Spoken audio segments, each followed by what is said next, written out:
Chief justice supreme court Yahya Afridi की सरबराही में फुल कोर्ट इजलास का एलामिया जारी। इजलास में तमाम जजेस की शिरकत। इजलास में सुप्रीम कोर्ट की कारकर्दगी और केसेस का बैकलॉग खत्म करने के हवाले से बातचीत।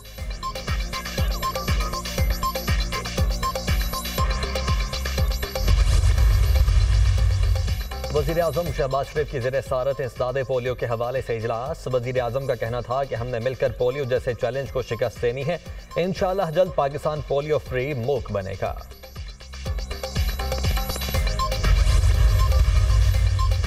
और पाकिस्तान और रूस के दरमियान बाहमी ताउन की अजीम रिवायात हैं। पाकिस्तान के साथ मुख्तलिफ शोबों में ताउन का फ़रोग़ चाहते हैं रूसी फेडरेशन काउंसिल की स्पीकर वैलेंटीना मोटेनेको।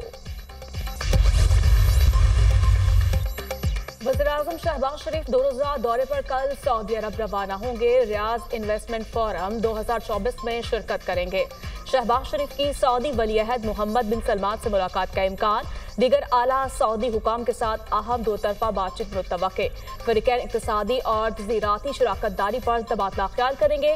फ़रीक़ैन इक़्तिसादी, तवानाई और दिफाई शोबों में दो तरफा ताउन को तलाश करेंगे। शहबाज शरीफ का 31 अक्टूबर को कतर जाने का बेइम्कान। वज़ीर-ए-आज़म के दौरे में पाक कतर ताल्लुकात पर बात होगी। शहबाज शरीफ COP29 में पाकिस्तान की नुमाइंदगी करेंगे।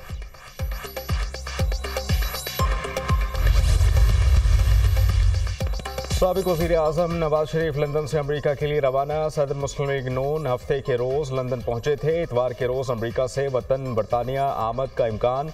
मियां मोहम्मद नवाज शरीफ आज वज़ीर-ए-आज़म क्यों नहीं बने? सहाफ़ी का सवाल। अमरीका जाने से पहले ये सवाल पूछना ज़रूरी है। नवाज शरीफ का जवाब। हुकूमती कारकर्दगी को कैसा देखते हैं? सहाफ़ी की जानिब से सवाल। नवाज शरीफ ने कहा कि चंद दिन में वापस आकर बताऊँगा।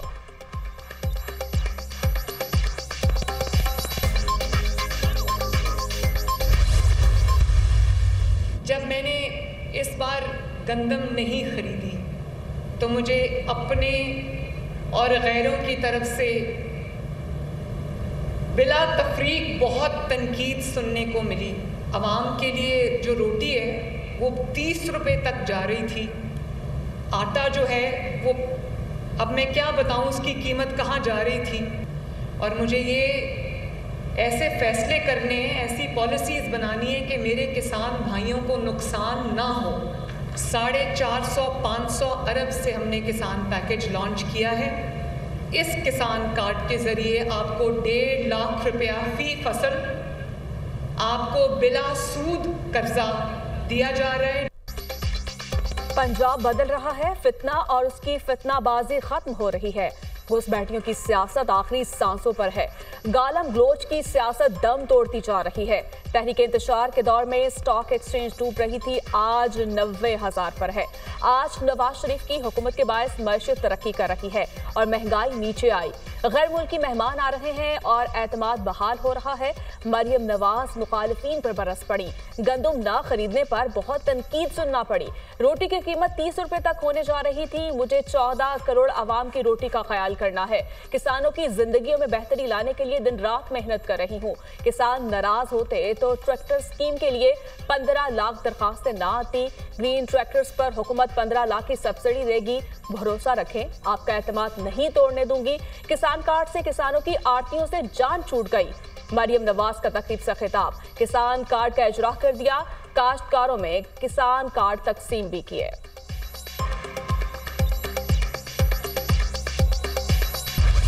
पाकिस्तान क्रिकेट बोर्ड ने हेड कोच गैर क्रिस्टन का इस्तीफा मंजूर कर लिया। कौमी टीम के वाइट बॉल हेड कोच ने बोर्ड से इख्तलाफात के बाद इस्तीफा दिया था।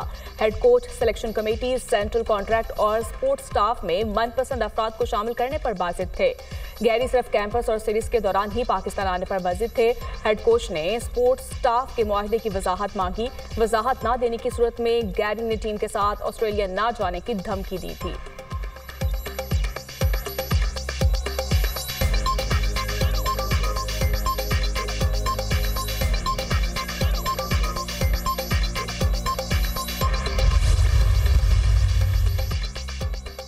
गैरी कर्स्टन स्क्वाड सिलेक्शन में वोटिंग का इख्तियार वापस लेने पर नाखुश थे। तैनाती के वक्त गैरी कर्स्टन को सिलेक्शन मामलात में मजबूत इख्तियारात का कहा गया था। ऑस्ट्रेलिया और जिम्बाब्वे के लिए स्क्वाड पर होमवर्क कर लिया था। सिलेक्शन कमेटी की गैरी कर्स्टन से स्क्वाड पर मुशावरत भी हुई। दौरा ऑस्ट्रेलिया और जिम्बाब्वे स्क्वाड पर कर्स्टन मौजूदा सिलेक्शन कमेटी एक पेज पर नहीं। कर्स्टन की चैंपियंस वनडे कप में तजवीज़ करदा स्क्वाड में सिलेक्टर्स ने तब्दीलियाँ की। गैरी ने तजवीज़ में दौरा जिम्बाब्वे के लिए बाबर आजम स्क्वाड का हिस्सा थे। क्यों इस्तीफा दिया, तमाम वजूहात सामने रखूंगा। पाकिस्तान क्रिकेट बोर्ड का बयान पढ़ा है, आज ही अपना बयान जारी करूंगा। पाकिस्तान क्रिकेट बोर्ड के मौक़िफ़ से मुत्तफ़िक़ नहीं, गैरी कर्स्टन।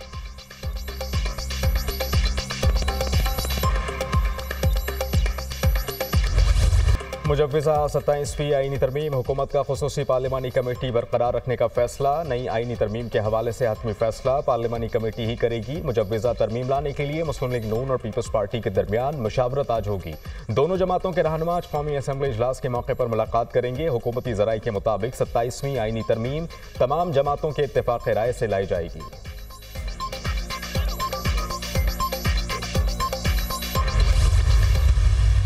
फिलहाल हमने बातें सुनी है, अगर तरमीम लेके आएंगे तो जिस तरह पहले से मुकाबला किया इंशाअल्लाह ताला इस मरतबा ऐसे ही मुकाबला करेंगे। हमारा इस चीफ जस्टिस के ज़ात से कोई ताल्लुक नहीं। हमने हमेशा कहा जज सारे हमारे, लेकिन हमने एक असूली मौके पर रखा था कि सीनियरिटी के प्रिंसिपल को जब से पाकिस्तान बना है अप्लाई होता रहा है कि सीनियर मोस्ट जज ही बनता है।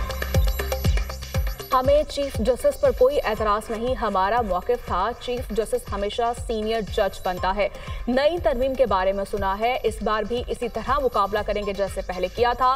चेयरमैन तहरीक इंसाफ बैरिस्टर गौहर की मीडिया से गुफ्तगू। तहरीक इंसाफ में सिर्फ बानी पीटीआई का ब्लॉक है, पीटीआई में बानी पीटीआई के अलावा कोई दूसरा ब्लॉक नहीं। मौलाना फजल रहमान और हमारा हदफ एक ही है। 26वीं आईनी तरमीम का तरीक़ाकार गलत था। जिस पार्लियामेंट में तरमीम पास हुई उस हुकूमत का वजूद ही गलत है। मसनूई हुकूमत मुल्क नहीं चला सकती। पूरे मुल्क में अफरा तफरी है। Opposition leader Umar Ayub.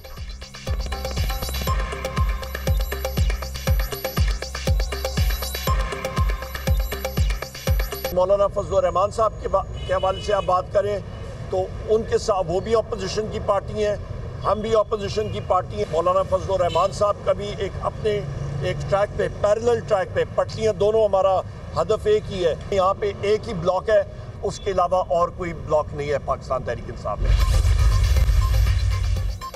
PTI का बाज़ाब्ता तौर पर जुडिशल कमीशन ऑफ पाकिस्तान का हिस्सा बनने का फैसला। जुडिशल कमीशन ऑफ पाकिस्तान के लिए पार्लियामान के दोनों ऐवानों से अरकान नामजद करने पर इत्तेफाक। तहरीक इंसाफ की सियासी कमेटी के खुसूसी इजलास का एलामिया। Judicial commission supreme court, high courts और फेडरल शरीयत कोर्ट में जजेस की तकर्रियाँ करेगा। फैसले को तौसीक के लिए कोर कमेटी और हतमी मंजूरी के लिए बानी पीटीआई के रूबरू पेश किया जाएगा।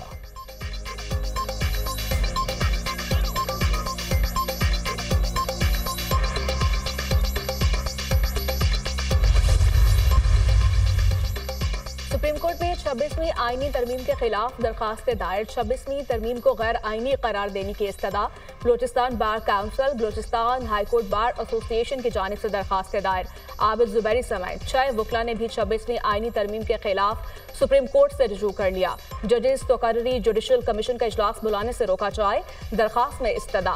पार्लिमानी कमेटी के जरिए चीफ जस्टिस की तैनाती मुदाखलत के मुतरादिफ है, दरखास्त गुजार।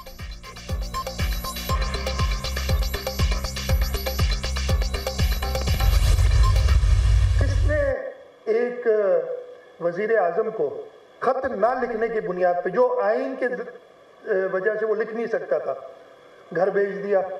किसने एक वजीर आजम को तनख्वाह ना लेने की वजह से अपने बेटे से घर भेज दिया? 22वीं आर्मी तरमीम के बारे में मुझे अभी इल्म नहीं है कि अगर है कि नहीं है, मुझे बिल्कुल इल्म नहीं है। मैं तो मीडिया से सुना है। 27वीं आईनी तरमीम का कोई इल्म नहीं। आईनी अदालत का क़याम बेनज़ीर भुट्टो का ख्वाब था। बेनज़ीर भुट्टो और नवाज शरीफ ने मिसाक़े जमहूरियत पर दस्तखत किए थे।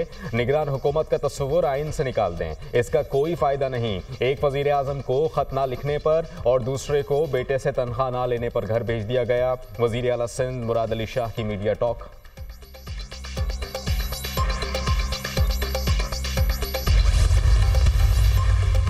कैदी वेंस हमला केस अदालत ने 86 मुल्जिमान को जुडिशल रिमांड पर जेल भेज दिया। अदालत ने पुलिस के मुल्जिमान के मजीद जिस्मानी रिमांड की सजा मुस्तरद कर दी। आप बताएं जिस्मानी रिमांड क्यों चाहिए? जज का प्रोसिक्यूटर से इस्तफसार।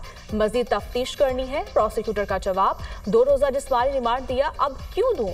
क्या बरामद करना है आपने? 30 दिन का रिमांड मांग रहे हैं, 300 दिन का ना दे दूं? एटीसी अदालत के जज के रिमार्क्स। 4 दीगर लोग गिरफ्तार हुए हैं, 36 अभी भी रहते हैं तफ्तीशी ऑफिसर।